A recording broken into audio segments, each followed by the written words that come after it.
My fault. Rapper from Staten Island who blew up last year with the hit song WHOOPTY. New York niggas, ain't this y'all mans?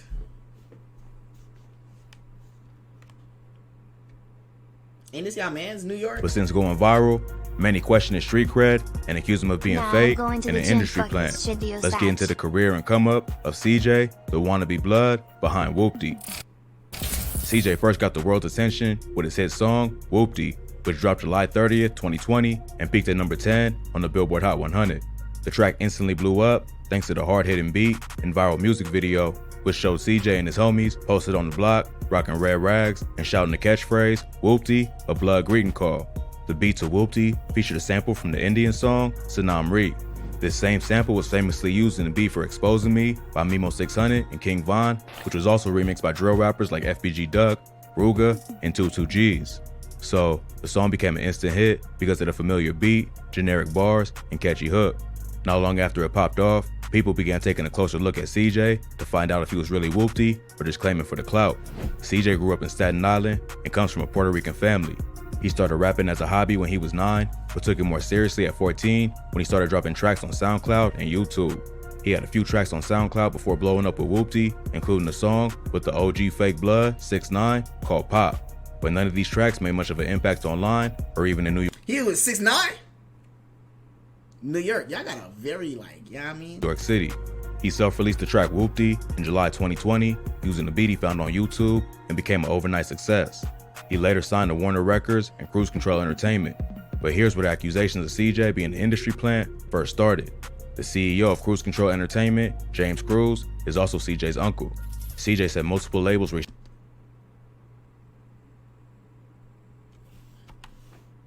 Cruise Control Entertainment, James Cruz, is also CJ's uncle.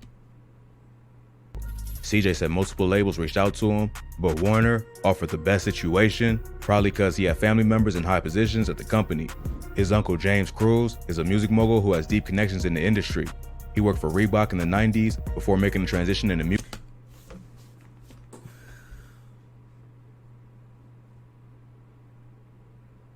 This nigga's an industry plant?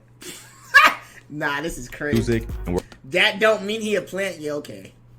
Hey, CJ, put a red flag on. We gonna make you famous, boy. Working for Bad Boy. Yeah, cause listen, man. You know what? Cruz got close to Puffy and ended up running his entire organization. He worked with Combs Enterprises for almost 10 years before leaving to start his own Latin-focused music marketing firm. So, CJ seemed like the perfect project for his Uncle James, who was looking for the next big Latin star to take over New York. At first, CJ had a more melodic, auto-tune heavy approach to rapping, but this ain't attract much attention. CJ just wanted the clout, and he wasn't trying to spend the next decade grinding in the music industry to make a name for himself. So, he took notes from 6ix9ine's playbook and started making aggressive drill tracks, flaunting his alleged gang ties. To his credit, it worked, and WHOOPTY was one of the biggest songs in New York in the summer of 2020. The track went viral on TikTok too, which boosted its popularity. Plus, it got a major push on radio. WHOOPTY was not a natural blow-up. Industry plan. And other outlets, thanks to the ties from his Uncle James. So overnight, CJ went from an unknown rapper to one of the biggest up-and-coming stars in New York. But all the attention also brought questions from fans about who this new rapper was, as well as the gang he was from. He's clearly claiming blood from the bandanas and the use of the term WHOOPTY, but the lyrics to the song are pretty basic and don't say what borough or what set he's from. This is when rumors went around that CJ ain't really who he claimed to be and was just they banging in Staten Island? New York niggas tell me. Another clout-chasing rapper using gangs to blow up in the music industry. WHOOPTY's not a phrase that CJ made up. It's a common word used in the Bronx by the Bloodhound Brim. CJ crossed the line when he did an interview with Genius where he claimed credit for the word WHOOPTY. He said that it was a term he invented and used with his homies. He even went as far as filing a trademark for the phrase so no one else could use it for commercial purposes. This upset the Bloodhound Brims, who had been using the word for years and wanted proper credit for creating it. Bloodhound Brims founder, LaBrim, even called in from prison, calling out CJ for taking the term and not giving proper credit. LaBrim was sentenced to 30 years in prison back in 2019 in connection to his leadership of the Bloodhound Brims. Even though he's locked up, he still tapped in with what's going on in the streets and had to set the record straight about who really started WHOOPTY. He gave CJ props for making the hot song, but accused him of stealing the word WHOOPTY from the Bloodhound Brims and denies having any affiliation with the rapper. So first and foremost, CJ made a hot song, but the content that he used is not his content. So his foundation is based off of live. He's not WHOOPTY. He don't know nothing about WHOOPTY. He just seen a fly splash and he jacked it. He called him out for claiming a set and lifestyle that he and a bunch of other brims are serving decades in prison over. He says the only reason the song was hot in the first place is because of the respect they built in New York, but he's disrespecting the brims by saying he created the word. He makes it clear he ain't beefing with CJ or saying he gonna do something to him, but he had to set the record straight about where WHOOPTY started. Damn.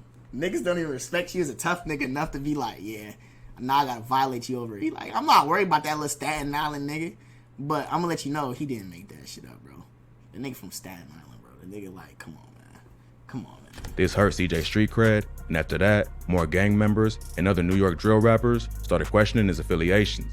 G5 Reels, a rapper affiliated with LeBrim, also hopped on live to call out CJ for being a fake blood with no ties to the Bloodhound Brims and for copywriting the term WHOOPTY, even though he never put in any work for the set. First you make the song WHOOPTY, then you make the song Bop. That's all our shit, boy.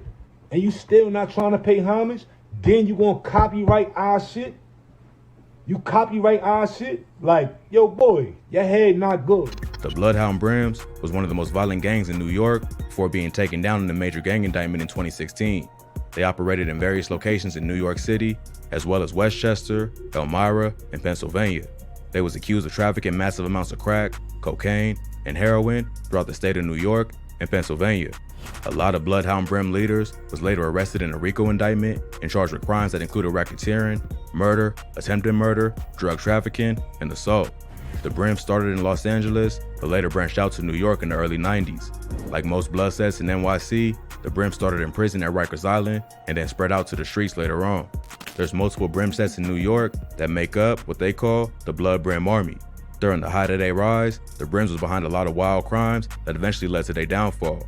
In 2012, LeBrim and another Blood member named Don P got arrested for a shootout at a chicken spot in the Bronx where they allegedly fired at ops with an AK-47. LeBrim was later found guilty of attempted murder for the crime, which was one of the events that led to his 30-year sentence. In 2014, a Brim leader named Kevin Melton made headlines after kidnapping the father of one of the prosecutors who was responsible for locking him up for life.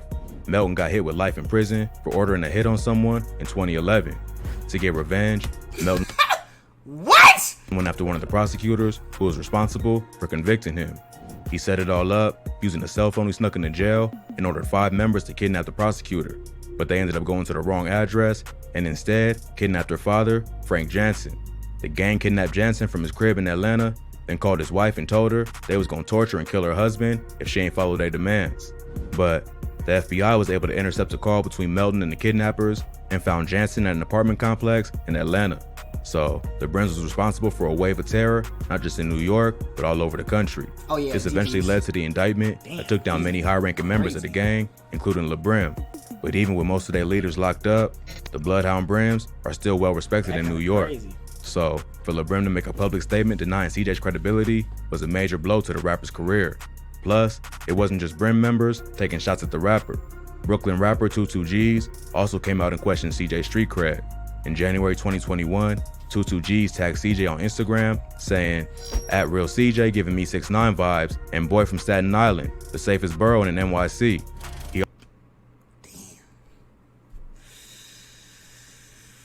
Damn.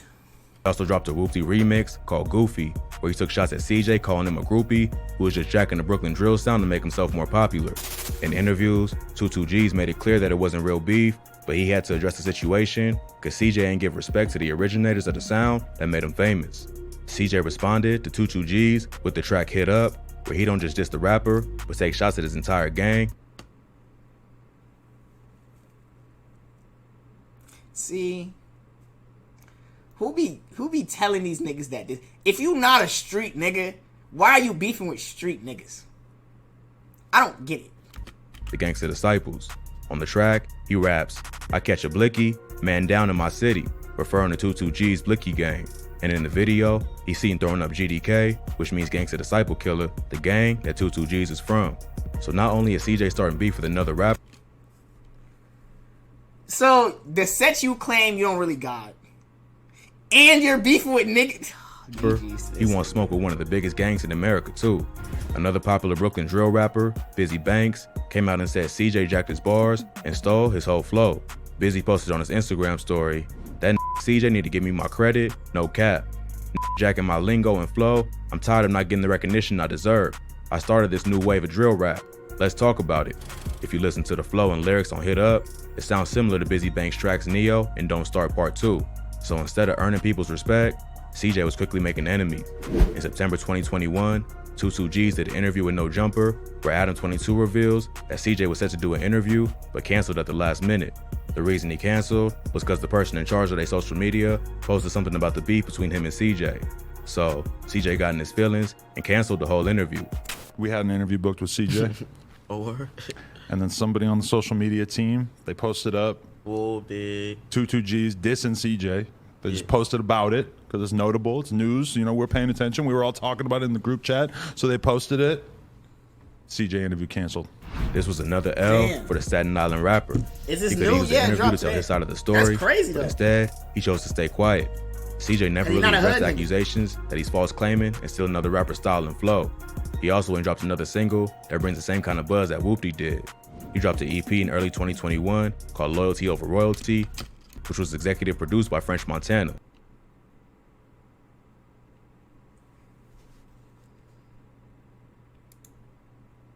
Of course French Montana has had something to do with this. Of course French Montana was involved in this shit somehow. The nigga said it all makes sense. But none of the other It all songs made the makes same impact sense. as WHOOPTY, unless CJ can switch up his whole style Nigga said, of fucking course it was French Montana. and come back with a banger that puts him on the charts, would probably just be a one-hit wonder. Just like 6ix9ine, part of his appeal was his gang ties. But once the truth was exposed, fans just move on to the rapper. But the difference between this nigga CJ and 6ix9ine is 6ix9ine at least really went over there and was like fucking with them niggas. You feel me? Like, he wasn't that originally, but he tried to buy his way in there. He was like, alright, I'm gonna do the rapping shit. I just need y'all to back me. This nigga CJ was like, fuck the Bloods. I'm gonna just take it. Rappers who really Nigga said 6ix9ine was really in the streets for real. live what they rap. That's crazy. CJ Alright. Cardi stands. This nigga dropped a video about